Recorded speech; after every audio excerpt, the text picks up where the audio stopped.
When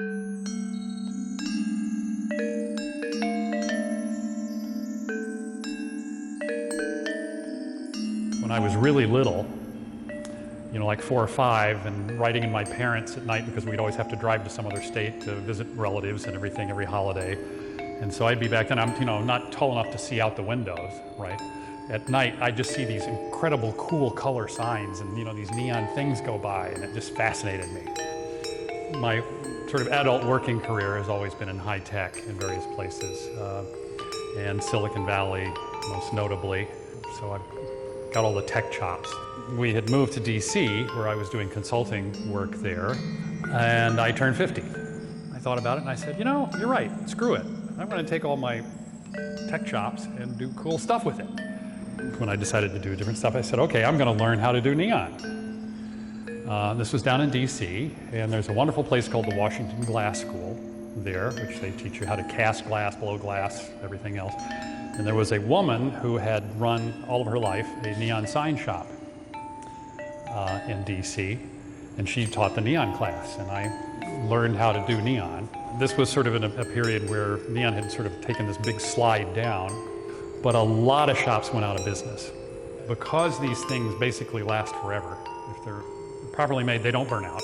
Whenever an old neon sign would come down and get replaced by a backlit box sign or LEDs or something, most of these shops would keep the old glass.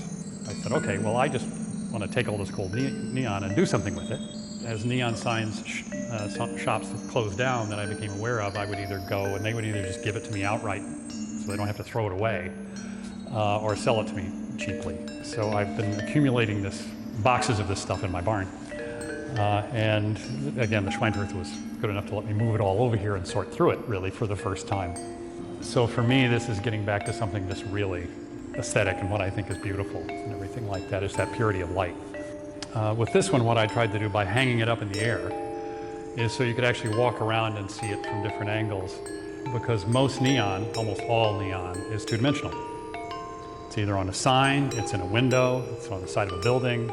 What I really wanted to do was to pull it into space, sort of explode it, so it was something that wasn't just one viewpoint too anymore. So that's what I'm trying to do here. So you're very much encouraged to walk around and sort of take a look at it from different angles. And you'll notice that it is responsive. As you move near the different groupings of the neon, of which there are 4, they'll light up and respond to you. And depending upon sort of where you are, you should even be able to wave at the one across the room and make it light up. There's also sound that I've worked as a part of this. Each grouping has its own unique instrument. And these are all drawn from Balinese gamelan. They're metallophones, they're like xylophones.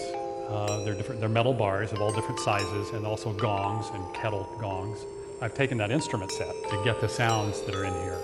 Again, that's very personal to me because I've always loved that music, and in DC they actually had a gamelan orchestra, and I was able to join it and learn to play gamelan.